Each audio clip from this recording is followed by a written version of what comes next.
Olá, que bom que você veio. Este é o podcast de histórias do Reddit. Relaxe, você está seguro. Aqui está nossa primeira história, Karen Exige. Minha sobremesa viral começou com uma receita divertida, que fez sucesso na minha página de confeitaria no Facebook. É um cookie recheado de caramelo, coberto de chocolate e sal marinho.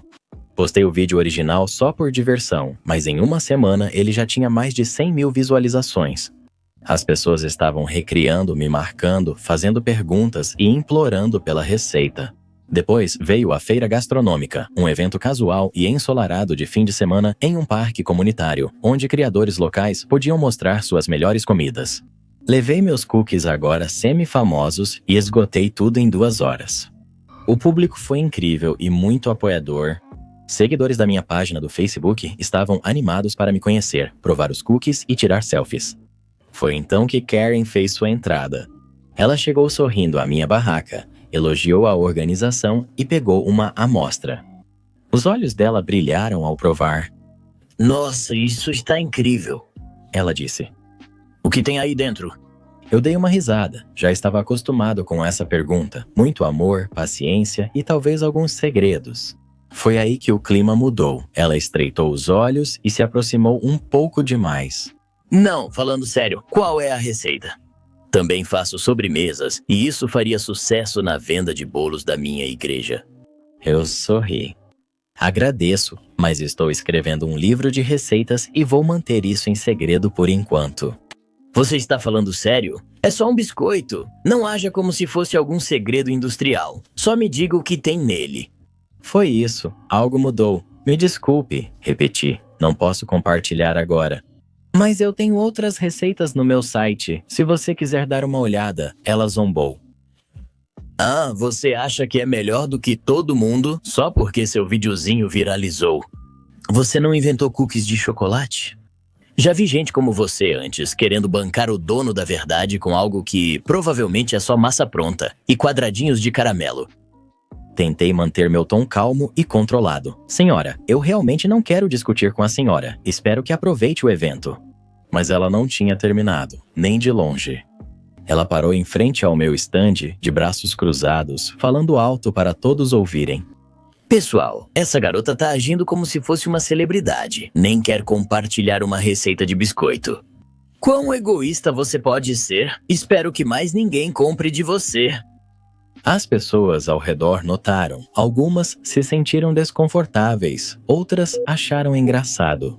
Algumas pessoas se afastaram da barraca, sem saber o que estava acontecendo, mas uma senhora murmurou. Nossa, é só uma receita, calma. Isso deixou Karen ainda mais furiosa. Você ouviu isso? Ela latiu e se virou para mim. Muitos concordam comigo. Você é grosseiro, se acha e provavelmente pegou essa receita do Pinterest. Meu coração disparou, mas mantive a calma. Virei-me para a plateia, sorri e disse, agradeço a presença de todos hoje. Se alguém quiser pegar um petisco, ainda tenho alguns aqui. E não, a receita não foi roubada, mas obrigado pela preocupação. A frase arrancou risadas e Karen saiu furiosa, resmungando, ainda sem minha receita. Foi surreal. Sinceramente, não fiquei com raiva, só chocado.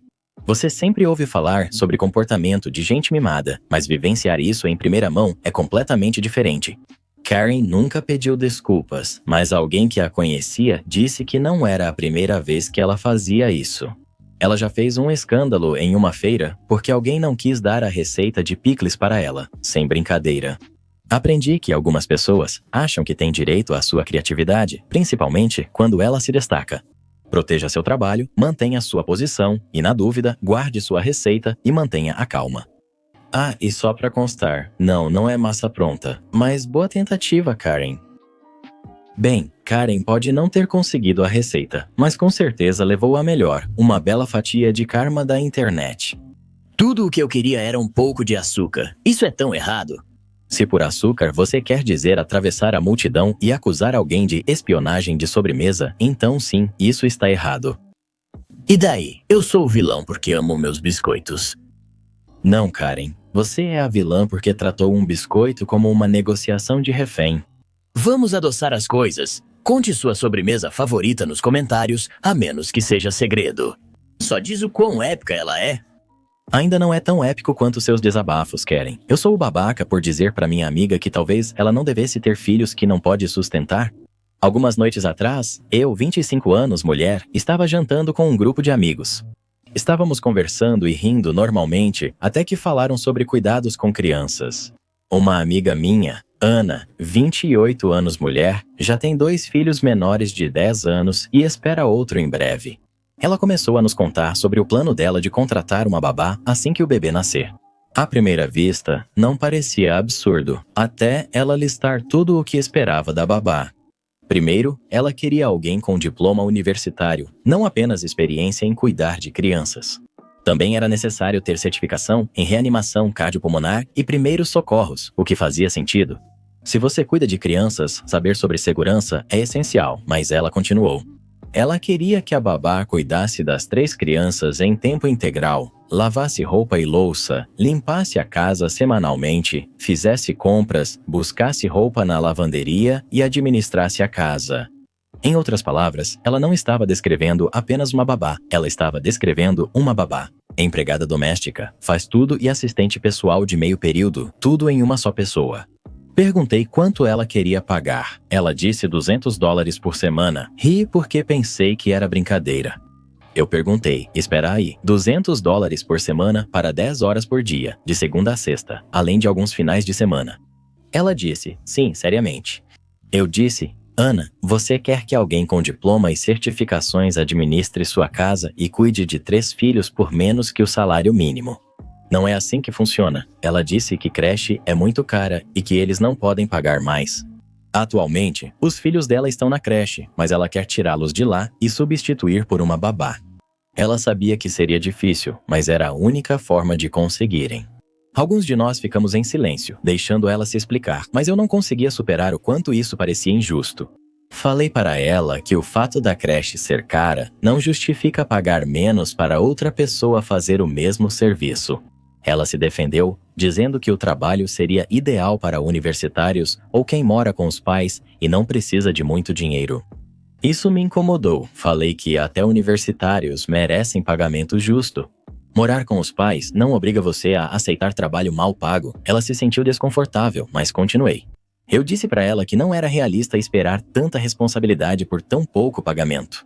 Se não podiam pagar por um cuidado infantil adequado, talvez fosse hora de encarar o problema maior. E foi aí que as palavras escaparam antes que eu pudesse me controlar. Talvez você não devesse ter filhos que não pode sustentar. A mesa silenciou. Ela me olhou assustada e disse, isso foi muito insensível.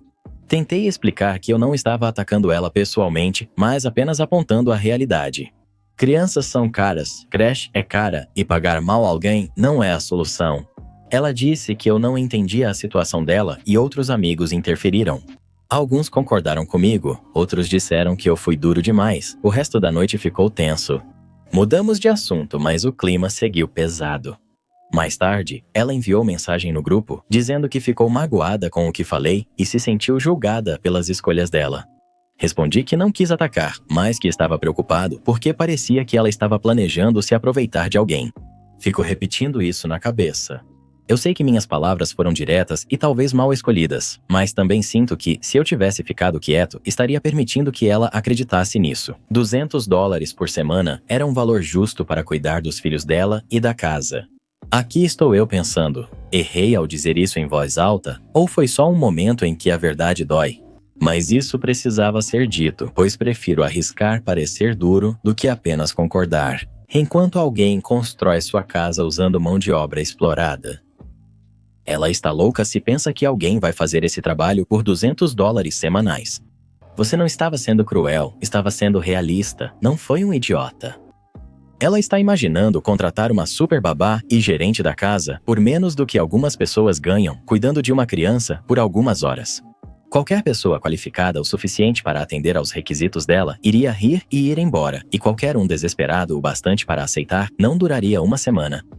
Entendo seu ponto sobre salários justos, mas dizer que talvez você não devesse ter filhos que não pode sustentar foi duro.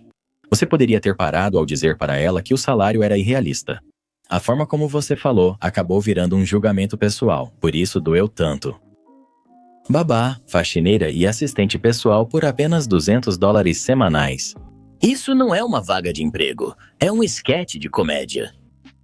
Denunciei um motorista bêbado que segui.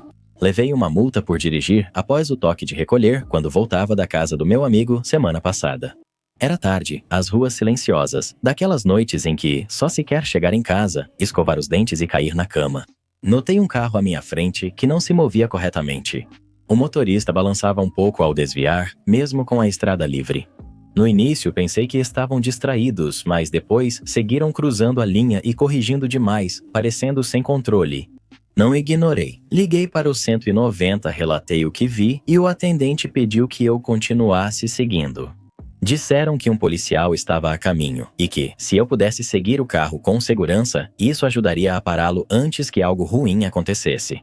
Foi exatamente o que fiz. Segui, mantendo distância para não assustar o motorista. Depois de um tempo, porém, a polícia alcançou e parou o carro. O homem lá dentro estava muito mal, saiu cambaleando e reprovou todos os testes. Eles o prenderam ali por dirigir bêbado. Isso deveria ser o fim da história. Um policial pediu minha carteira de motorista para anotar meus dados. Ao ver minha idade, disse que eu não deveria dirigir, pois já passava das 11 da noite. No meu estado, menores de 18 não podem dirigir após o toque de recolher. Expliquei o que aconteceu, como eu teria chegado em casa antes do toque de recolher. Fiquei fora por causa do motorista bêbado e porque a central mandou eu segui-lo. O policial disse que a lei é a lei e me multou ali mesmo por dirigir após o toque de recolher. Ele ainda disse que teria que me dar outra multa se eu dirigisse para casa. Tive que ligar para meus pais me buscarem e levarem meu carro. Agora sinto que estou sendo punido por agir certo. Se eu tivesse ido para casa, estaria tudo bem, mas por impedir alguém de machucar outra pessoa, agora estou com problemas. A multa diz que eu tenho que pagar a taxa ou me declarar inocente e eu não sei o que fazer. Se eu não responder, posso ser preso. Pensei em ligar para a delegacia e pedir para reduzirem a multa, mas, sinceramente, estou ansioso e confuso. Não é função da polícia te dar folga aqui, isso é papel do tribunal. Se acha que agiu corretamente, declare-se inocente e explique ao juiz. Leve todas as provas que tiver e declare-se inocente. Se possível, consiga o áudio da ligação para o 911, principalmente quando a central pediu que você seguisse o suspeito. Isso pode comprovar que você não quebrou o toque de recolher sem motivo. Procure algo chamado defesa por justificação. É quando você admite ter quebrado a lei, mas alega que foi necessário para evitar algo pior. É como acelerar para levar um ferido grave ao hospital. Ainda é uma violação da lei, mas é justificada porque evita um mal maior. Isso parece exatamente com a sua situação. Atualização. Segui o conselho que me deram e me declarei inocente. Na semana passada foi minha audiência. Eu estava tão nervoso ao entrar, nunca tinha ido a um tribunal antes. Eu me preparei, levei os registros de chamadas provando que liguei para o 911 antes do toque de recolher, além dos comprovantes da operadora. Também consegui uma cópia da denúncia criminal do motorista bêbado através do escrivão do tribunal. Além disso, imprimi a própria lei sobre justificativa para poder consultá-la, se necessário. Quando a audiência começou, o policial explicou o que viu. Ele disse que me encontrou e me parou no acostamento da estrada. Admiti que estava fora após o toque de recolher, o que bastava para provar minha culpa. Esse foi todo o argumento dele. Quando chegou a minha vez, expliquei passo a passo o que aconteceu. Relatei ao juiz que vi o motorista fazendo zigue-zague, temi que ele machucasse alguém e o 911 orientou que eu continuasse seguindo. Entreguei minhas provas ao juiz e destaquei que eu teria chegado em casa na hora certa se não fosse por essa situação. O juiz questionou sobre o outro motorista e o policial confirmou que o nível de álcool dele era de 0,12. Isso me deu uma oportunidade. Expliquei que violar o toque de recolher é uma infração menor, enquanto dirigir embriagado é um delito ou algo pior. Aleguei que acreditava que alguém poderia se machucar se eu não agisse e que, pela defesa de justificação, evitar um mal maior tornava minhas ações legais. O juiz realmente concordou. Ele disse: "Provei meu caso por preponderância de evidências e fui considerado inocente. Vou receber minha garantia de volta pelo correio e meu histórico está limpo." Saí da sala de audiência com meus pais, sentindo que todo o estresse valeu a pena. Poderia ter ido para casa e ignorado, mas fico feliz por não ter feito. Alguém poderia se machucar. Mandou bem. Você impediu um motorista bêbado, se defendeu no tribunal e mostrou que o sistema deve reconhecer o bom senso. Isso exige coragem. É exatamente por isso que as leis têm defesas embutidas. Elas não foram feitas para punir pessoas que evitam um dano real. Que bom que o juiz viu dessa forma. Que jornada maluca! Você salvou vidas e ainda precisou provar que não era o vilão. Parabéns por manter a calma e agir corretamente. OP salva a noite, tira um motorista bêbado da estrada e recebe uma multa como recompensa. Clássico. Nenhuma boa ação fica sem multa. Esse policial deveria agradecer, não multar. Exato. O garoto fez o trabalho deles. Merecia uma medalha, não papelada. Ao menos o juiz teve bom senso. É, porque imagina a manchete. Adolescente punido por evitar desastre. Não pegaria bem. Sou idiota por interromper o pedido de casamento do meu irmão no meu chá de bebê e depois cobrar dele? Tenho 29 anos, sou mulher e espero meu primeiro bebê em novembro. Estava ansiosa pelo chá de bebê há meses. Nada extravagante, só uma pequena reunião no salão da vila com a família, alguns amigos, alguns jogos, uns discursos bobos e uns petiscos. Alugamos o espaço, trouxemos alguns lanches e minha sogra, gentilmente, ficou responsável pelas sobremesas. Tudo isso custou dinheiro, mas o principal era criar uma lembrança para mim e meu marido antes do bebê chegar. Uma semana antes do chá de bebê, meu irmão de 26 anos me enviou uma mensagem. Ele namora há um tempo e me perguntou se pode pedi-la em casamento no chá de bebê. O motivo dele era que toda a família estaria lá, então seria conveniente. Eu disse para ele que não de forma cruel nem de forma grosseira. Falei que ficaria feliz em ajudar a planejar algo especial em qualquer outro dia. O chá de bebê era um dos poucos momentos que deveriam ser sobre mim e o bebê. Ele não gostou. Ele fez um escândalo e ainda envolveu minha mãe nisso. De repente, ela me ligou dizendo como seria ótimo e que poderíamos comemorar duas coisas juntas. Eu também disse não para ela. Lembrei que isso não era um encontro qualquer, era um chá de bebê. Pensei que isso tinha terminado ali, indo para o dia do chá de bebê. As decorações estavam prontas, todo mundo estava bem vestido, as pessoas estavam rindo. Meu marido fez um brinde, minha melhor amiga falou palavras gentis e me senti muito grato. Então minha mãe foi até a frente, microfone na mão, e disse que meu irmão queria dizer algumas palavras. Ele começou a falar sobre amor e família. Eu senti uma pontada de suspeita. Vi ele dar tapinhas no bolso e se virar para a namorada. Ele dobrou levemente o joelho e eu soube exatamente o que ele estava prestes a fazer. Eu não gritei nem causei uma cena, mas também não ia deixar isso acontecer. Fui até lá, peguei o microfone e disse: "Amamos vocês dois, mas hoje é para celebrar esse bebê. Vamos ajudar vocês a comemorar melhor em outra oportunidade." A sala silenciou, só se ouvia pessoas se mexendo nas cadeiras. A namorada do meu irmão ficou chocada e constrangida. Ela correu para o banheiro. O rosto do meu irmão se contorceu de raiva e ele saiu furioso pouco depois. O clima na sala ficou pesado. As pessoas tentaram recomeçar a festa, mas dava para perceber que todos estavam desconfortáveis.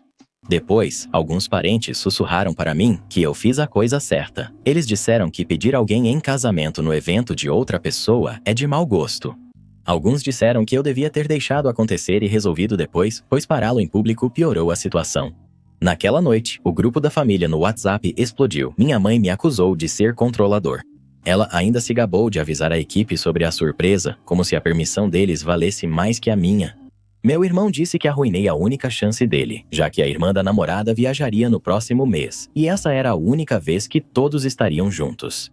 Falei que se ele só tivesse pedido para irmos por ele, faríamos isso. Já participamos de festas de aniversário, casamento e noivado, ninguém recusaria. Eu estava cansado de me sentir como o vilão quando meu limite tinha sido ignorado. Na manhã seguinte, pedi ao meu irmão que cobrisse metade do aluguel do salão e do pacote de bebidas, totalizando 220 libras. Meu pensamento era, se ele queria pedir em casamento na festa, poderia ajudar a pagar, mas não pagou. Ele me chamou de mesquinho e pão duro, e minha mãe concordou. Mantive minha posição, fui claro desde o início e eles ignoraram. O único ponto positivo veio depois, quando a namorada dele me mandou uma mensagem em particular. Ela pediu desculpas, disse que não fazia ideia de que ele faria aquilo ali e me contou. Ela não queria que o noivado deles ficasse ligado à lembrança do meu chá de bebê de qualquer jeito. Ela disse que entendia o constrangimento e preferia uma comemoração só deles. Disse que sentia muito por ela estar envolvida nisso e queria ajudar a planejar algo especial para eles quando fosse o momento certo. Então agora fico me perguntando se passei dos limites. Será que exagerei ao intervir durante o brinde? Será que exagerei na cobrança ou estava certo ao insistir que meu não tinha valor? Se você estivesse em uma festa e visse alguém tentar tomar conta dela desse jeito, você ficaria parado e deixaria acontecer ou interviria? Porque, por mais que eu queira paz, também não quero criar um precedente de que, na minha família, a minha voz pode ser ignorada sempre que for inconveniente. Você não foi o babaca, isso é uma coisa muito cafona de se fazer. Além disso, preguiçoso. Nem tentou criar um momento romântico. Francamente, quem liga se a família dele está lá? Por que isso importaria para a garota? Para ele, é mais importante que a família veja ele pedindo em casamento do que fazer um bom pedido para a namorada. A maioria das mulheres prefere um momento romântico a dois, planejado conforme suas preferências. Eu com certeza teria recusado o pedido, talvez até terminando com ele na hora. Nessa situação, ele preferiu humilhá-la para economizar dinheiro. Pessoalmente, eu gostaria de um pedido de casamento mais íntimo, como um jantar agradável, que normalmente não custaria nem de perto o valor de um chá de bebê. O pedido de casamento deve ser sobre o casal, não no chá de bebê de outra pessoa. Você foi o babaca, poderia ter deixado ele terminar, aplaudido e depois focado no seu bebê. Em vez disso, você fez todo mundo ficar em silêncio e acabou criando uma cena ainda maior. Às vezes, é melhor deixar que as pessoas revelem sua falta de educação e permitir que outros julguem em silêncio do que confrontar publicamente. Pedido de casamento em chá de bebê é como levar karaokê a um funeral? É, totalmente fora de clima. Hora errada, lugar errado. E aí ele fica bravo quando ela recusa. Ah, por favor. Sinceramente, a namorada se livrou de uma roubada. Se essa é a ideia dele de romance, ela merece coisa melhor. Pelo menos, ela pediu desculpas, mostrando mais bom senso que ele. Exatamente. Imagina contar que seu noivado começou com: tudo começou quando sequestramos o chá de bebê da minha irmã. A vizinha Karen jogou lixo na minha casa, eu me vinguei. Em 2001, recém-mudado para um bairro tranquilo, meus filhos de 1 e 3 anos podiam brincar e crescer em segurança com as outras crianças da vizinhança. Meus 3 gatos finalmente puderam passear fora. Após a primeira semana, tivemos o primeiro dia de coleta de lixo. Tudo foi embalado em sacos fechados e colocado no nosso lixo pessoal. Tivemos que colocar o recipiente na beira da estrada, junto com o restante dos lixos da rua, até às 7 da manhã. Então foi isso que eu fiz. Comecei a limpar a casa depois. Escolhi o piso branco porque facilita ver quando está limpo. Com crianças engatinhando, eu passava pano todos os dias e era meticuloso com a limpeza. Depois de resolver coisas na rua, voltei e fiquei chocado ao abrir a porta de casa. Meu corredor inteiro estava cheio de lixo desconhecido, vidro quebrado, tampas de metal afiadas, restos de comida, caixas, plásticos, tudo o que você imaginar. Tudo isso claramente tinha sido enfiado pela abertura da correspondência. Notei vizinhos me observando de suas janelas e portas, claramente à espera de algo. Eles sabiam mais do que pareciam demonstrar. Descobri quem fez isso depois de perguntar. Um vizinho mais abaixo jogou o lixo na minha casa, com grande entusiasmo.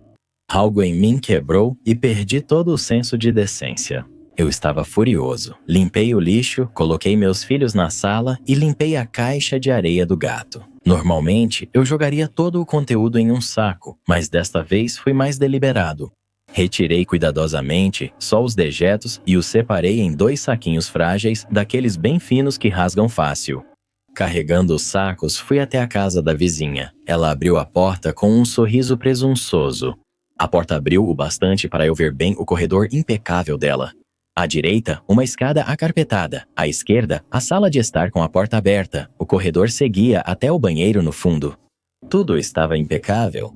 Perguntei calmamente, quase de forma diabólica, se ela tinha colocado aquele lixo na minha caixa de correio. A resposta dela, sim, com orgulho. Ela explicou que, como eu era novo, ela presumiu que o lixo solto ao redor dos recipientes só podia ser meu. Antes de me mudar, isso nunca aconteceu. Foi aí que perdi a paciência. Furioso, deixei claro que não era responsável pelo lixo. Falei que, se tivesse decência, ela deveria ter me procurado direto. Prefira não tirar conclusões e não coloque meus filhos e animais em risco jogando lixo pela minha porta.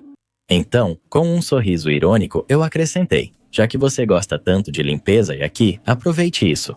Joguei os 2 sacos no corredor dela. Um atingiu o canto da escada e o outro se espatifou no batente da porta da sala. Tudo, literalmente tudo, ficou coberto com aquilo de repente. Antes de me virar para ir embora, dei a ela um último aviso. Se ela pensasse em fazer algo assim de novo, eu quebraria todas as janelas deles. Todos na vizinhança viram e ouviram a cena. Depois daquele dia, nunca mais ouvi falar da vizinha, nem ninguém tentou algo parecido comigo. Ainda rio ao lembrar da cara dela quando as sacolas voaram. Foi uma mistura perfeita de choque, medo, indignação, náusea e desespero. Eu sou o babaca por usar uma roupa chamativa na festa do meu amigo e acabar ofuscando o anfitrião. Na última sexta à noite, meu amigo Pedro, homem de 24 anos, comemorou seu 28º aniversário. Abril, como ele chama a colega de trabalho, se ofereceu para organizar e sediar a festa. O traje, como ela disse, era o seu melhor estilo gótico. Pedro adora tudo que é mórbido, então combinou perfeitamente com o gosto dele. Agora eu priorizo o conforto em vez da aparência, o que significa que eu uso principalmente jalecos no trabalho e moletons, e blusas de capuz quando estou fora de casa. Abril fez questão de me lembrar várias vezes, com tom cada vez mais condescendente, do traje exigido. Então foi exatamente isso que eu fiz. Eu usei um conjunto de calça e colete de veludo preto com uma camisa branca masculina do século XVIII, uma camisa de pirata, se preferir. Eu mesmo fiz todas essas peças completamente. De desenhar moldes a costurar a camisa à mão e bordar mariposas no colete. Sobre a festa, cheguei mais tarde que a maioria porque fiquei preso no trabalho mais tempo do que esperava. Já havia avisado Pedro e Abril. Pedro disse que não era problema, mas seria melhor eu ir. A Abril, por outro lado, me deixou no vácuo. Cheguei 40 minutos atrasado, cumprimentei a Abril, parabenizei e entreguei o presente ao Pedro. Serviram coquetéis sem álcool e trocamos gentilezas. Recebi muitos elogios pela minha roupa durante a noite. Minhas habilidades manuais foram assunto de conversa várias vezes. Não ajudava que, sempre que alguém perguntava onde eu tinha conseguido o terno ou a camisa, Pedro fazia questão de contar em voz alta que fui eu mesmo que fiz tudo. Lembro de ser girado algumas vezes para que olhassem ou tocassem o bordado nas costas. Parecia que todos se divertiam, ou ao menos era o que eu pensava. No fim de semana, April e suas amigas bombardearam meu celular e minhas redes sociais com mensagens maldosas. Elas me chamaram de alguém que só quer chamar atenção. Disseram que pareci desesperado, estraguei a festa que April planejava há semanas e ousei roubar a atenção de Peter e April. Você entendeu? Acho que estou enlouquecendo. Nunca quis ofuscar ninguém, muito menos meu amigo, em sua própria festa. Esses comentários me fazem repensar minhas escolhas. Será que sou o idiota? Preciso de uma perspectiva externa. Será que Pedro poderia estar por trás disso? Duvido que seja o caso. Conheço o cara há mais de 10 anos e ele nunca teve problema com pessoas ofuscando ele. Ele não é inseguro, e se tiver problema com alguém, ele fala. Ele não mandaria as namoradas dos colegas de trabalho importunarem alguém por ele, não é o babaca. April claramente tem um interesse pelo Pedro e te vê como uma ameaça. Ela vai encontrar maneiras de te criticar, não importa o que aconteça. Autor, isso provavelmente não ajudou. Pedro manteve a mão nas minhas costas quase a noite toda e, bêbado, encostou o rosto no meu cabelo. Atualização. Hoje cedo mostrei ao Pedro a postagem e as mensagens da Abril e das amigas. Nunca o vi tão bravo. Ele disse que vai lidar com elas, mas a Abril é mentirosa patológica. Ela dizia no escritório que ela e Pedro namoravam, mas mantinham tudo discreto. Ela sempre tirava fotos dele ao passar pelo escritório e mostrava às amigas como prova. As amigas dela achavam que eu queria roubar o namorado dela, mesmo nem sendo colegas de trabalho. April apenas cumprimenta os clientes na recepção da empresa de Peter. Peter brigou feio com ela, assim como o chefe dela, que é o tio da April, e também os colegas de trabalho dela. April teve um ataque de raiva e a polícia foi chamada. Agora, ela está detida por 48 horas. Peter passará a trabalhar integralmente em casa. Recebi desculpas do tio e da mãe da April, além de alguns amigos e colegas de trabalho. Meu marido tem mentido para mim há anos. Tenho 24 anos e meu marido, 28. Nos conhecemos quando eu tinha 20 e ele, 24. Namoramos 8 meses antes do noivado. Meu marido é de família muito rica. Tínhamos 4 casas, terras agrícolas e empregados fixos. Não fui pobre, mas crescemos no máximo como classe média. Quando começamos a namorar, meu marido não me contou o quão rica era a família dele. Na verdade, ele me disse o contrário. Ele inventou uma história sobre ter crescido pobre, disse que ambos os pais tinham falecido e afirmou que não falava com a irmã há anos. Após 6 meses, fomos morar juntos e paguei o aluguel no início, pois estava desempregado e buscando trabalho após a universidade. 2 semanas atrás, recebi um pedido de amizade no Facebook de uma mulher chamada Kathy. Como ela tinha o sobrenome do meu marido, aceitei achando que poderia ser uma prima distante. Naturalmente, fiz o que qualquer um faria e vasculhei a página dela no Facebook. Não demorou muito para eu perceber o quanto ela se parecia com meu marido. O mesmo nariz, os mesmos olhos. O cabelo dela era de uma cor diferente, mas imaginei que ela tivesse pintado de vermelho. Algo me dizia que era a irmã dele. Ignorei e fui dormir sem contar ao meu marido. Mas no dia seguinte, recebi uma mensagem dela. Ela explicou que era irmã dele e que queria me conhecer há anos. Ela mencionou que o irmão dela tinha se afastado da família um pouco antes de me conhecer, por causa de um drama familiar que ela não especificou. Continuamos trocando mensagens e foi aí que descobri exatamente o que meu marido estava escondendo. O maior segredo era, claro, a riqueza. Mesmo tendo deixado a família, os pais dele ainda davam uma mesada para ele até que conseguisse um emprego em tempo integral. 1 ano após nos conhecermos, já tinha pago tudo por meses e ainda o ajudei a conseguir emprego. Perdi momentos importantes, como ver o nascimento do filho do meu irmão, porque paguei o aluguel e a passagem aérea era muito cara. Chorei por dias, porque meu irmão era meu melhor amigo e não pude estar no nascimento do meu sobrinho. Após descobrir tudo isso, disse ao meu marido que faria uma viagem para ver meu sobrinho. Não suportava ficar no mesmo cômodo que ele. Estou na casa do meu irmão há 2 semanas e já procurei advogados. No entanto, quero conversar com ele primeiro e ver se existe alguma explicação razoável para o que ele fez. Sei que não existe, mas é meu marido, e não suporto imaginar o que isso significa. Não se trata de dinheiro. Não me importaria se ele fosse rico. Sempre aprendi a ser financeiramente independente e pagar minhas coisas. Mas eu perdi momentos importantes da minha vida e vivi de salário em salário por meses, sustentando a nós dois. Enquanto recebia mesada mensal, em que ele gastava esse dinheiro? Só para esclarecer, sei com certeza que é a irmã dele e confirmei que ela não mentiu sobre as mesadas. Ela me enviou prints dos extratos bancários quando pedi e até ajudou com parte da mesada dele por um tempo. Vou falar com ele, mas como confiar que não vai mentir de novo? Ele falava que cresceu pobre e órfão, culpando isso pelos problemas, mas era tudo mentira. Isso é o que mais dói. Você está certo. Concordo que finanças não são o problema principal, nem as conquistas a maior questão. O problema maior é que todo o relacionamento é baseado em mentiras. Ele nem foi honesto sobre ter família. Eu conversaria com ele para entender o motivo e possíveis segredos. Seria muito difícil para mim superar isso. O que ocorre quando uma Karen adora Star Wars, mas detesta a Disney por acreditar que estragou tudo? Venha descobrir neste vídeo que acabou de aparecer na sua tela. Dê um toque com o seu polegar ou um clique com o seu controle remoto. Eu e Karen estaremos lá te esperando.